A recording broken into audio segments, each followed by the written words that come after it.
dentro de muy poco tiempo los conceptos de representación política, separación de poderes, periodo de libertad constituyente, independencia real de la organización judicial, etcétera, habrán conquistado el favor de la opinión pública. No nosotros. Esos conceptos van a triunfar antes que nosotros. Hasta ese punto nos tienen miedo, que están dispuestos a coger nuestras ideas. Pero ojo, que no, nosotros no. Nuestras ideas, bueno, nosotros las manejaremos.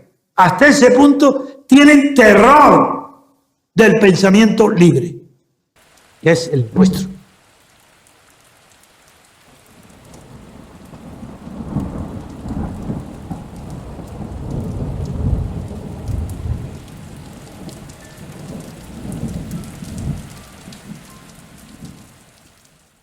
Libertad política. Citas para pensar. La forma más inteligente de mantener a la gente pasiva y obediente es limitar estrictamente el espectro de opiniones aceptables, pero permitir un debate animado dentro de ese espectro. Esto da a la gente la impresión de que piensa libremente, mientras que los presupuestos del sistema se ven reforzados por los límites impuestos al debate. Noam Chomsky. Los demócratas. Por vivir inmersos en la mentira desde 1978. Por ser cómplices de ella, voluntaria o involuntariamente. Se creen los españoles libres. Y felices están en su creencia, pues nada hacen para buscar las causas de las consecuencias que padecen. Les basta y les sobra con quejarse sin cesar de la larga lista de atropellos y abusos que reciben, sin atisbar otra alternativa que la de seguir votando. Votar a quien sea que venga y lo arregle, sin cuestionar. ¿Cómo es posible que nunca viene ese quien sea? Se sienten muy demócratas porque es lo que todos los medios les dicen, sin saber, ni querer saber, qué es un demócrata. Ha de ser algo que tenga que ver con votar y ser tolerantes. ¿Qué más les da? Carecen de la capacidad de indignarse, más que por lo que a cada uno de ellos les sucede individualmente. La indignación contra la mentira y la desigualdad que genera en la sociedad el régimen de partidos estatales no les afecta. No les concierne, pues la sociedad son solo ellos, y no los otros. Como si en esa división mental encontrasen la solución a su condición material de siervos voluntarios de un régimen que no es democrático. Ya nadie puede negar, sin hacer el más bochornoso ridículo, la evidencia de vivir humillados por una oligarquía de jefes de partido sin autoridad moral, y cuya única autoridad personal la obtienen del hecho de ser usurpadores de toda posibilidad de acción política. El derecho a votar implica, necesariamente, el derecho a abstenerse, y sólo este puede ser calificado de ético cuando se sabe que en el estado de partidos no hay nada digno. La mentira y el crimen político, junto con su perdón, son aquello de lo que uno se hace cómplice votando sin democracia. Aquel que afirma votar como un mal menor, reconoce que no es libre de votar lo mejor, que no hay libertad de elección, que el sistema proporcional impide elegir a una persona que le defienda y que se le obliga a identificarse con un partido estatal, dando permiso a la corrupción y corrompiéndose a sí mismo como cómplice del delito. ¿Quiénes son, pues, los demócratas? Son demócratas solo aquellos que se oponen a la falta de democracia, ejerciendo su derecho a abstenerse. Quien se abstiene hoy es heredero de quien luchó contra la dictadura, con la misma conciencia pública, sabedores de que hoy no existe representación política, que los diputados no representan, ni pueden, a los votantes, que las cámaras no son representación de la sociedad en el Estado, sino soez teatro público de la clase política, que la cuota de poder de los nacionalismos no se corresponde con el voto. Los demócratas, es decir, Los abstencionarios son los portadores de la conciencia democrática que procurará la libertad política para los españoles. Lo cierto es que las informaciones que tengo yo, pues, tiene uno amigos, gente que uno considera honesta, honrada, pero que votan, ¿no? ¿Y qué le vamos a hacer?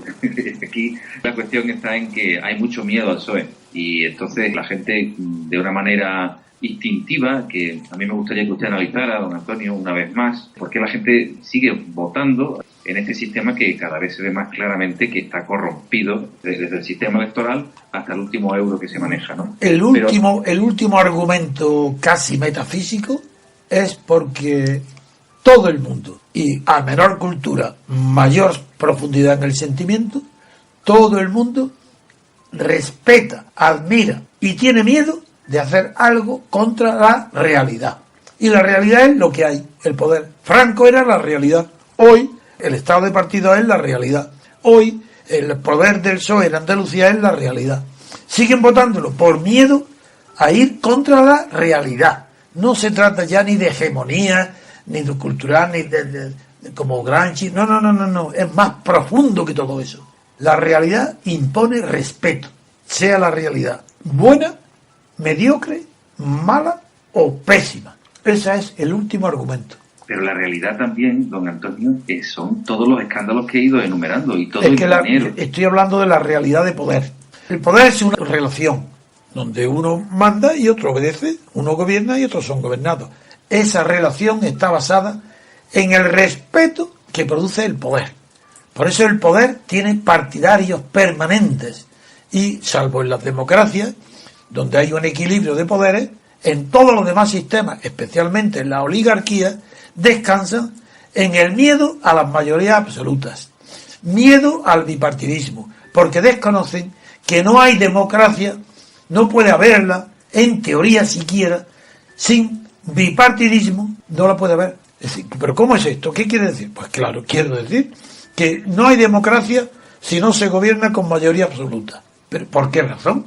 Porque si no hay mayoría absoluta, el que pierde en las mayorías simples o relativas, el que vota a un perdedor, no ha dado su consentimiento para que lo gobierne una minoría. En cambio, sin necesidad de hablar con nadie, hay una convención universal que están de acuerdo en que en los asuntos que no hay unanimidad, como no lo puede haber más que en las funciones fisiológicas, hay unanimidad en respirar, pero no hay unanimidad en que gobierne uno partido sobre otro. Y eso solamente se consigue mediante una convención para que no haya tiros continuamente en la calle, en virtud del cual dice esa convención que las mayorías absolutas sí producen el efecto legitimador de la unanimidad. Si por mayoría absoluta vence un partido, es normal, es lógico, es natural el sentimiento de que el que pierde, el que ha votado al partido perdedor, sin embargo admite ser gobernado por otro partido adversario, pero que ha tenido la mayoría absoluta. Eso es normal. Por esa razón, si es necesaria la mayoría absoluta para gobernar, eso es imposible sin que al final, en segunda vuelta, haya bipartidismo y haya mayoría absoluta. Si sin mayoría absoluta no hay, en Estados Unidos hay mayoría absoluta, permanentemente, tanto en la elección del presidente como los diputados. Y en Francia exactamente igual. Ahí tenéis un ejemplo como las mayorías absolutas equivalen a la unanimidad en virtud de un acuerdo tácito. Desde que Marsilio de Padua inventa la representación política, es decir, donde se crea el mecanismo intelectual que sustituye la necesidad de democracia directa o asamblearia, que es la democracia representativa, desde ese mismo momento en que se inventa en Estados Unidos, se consagra el principio de que solamente se puede gobernar legítimamente mediante mayorías absolutas. Si no se obtiene en primera vuelta, en segunda, los dos primeros colocados.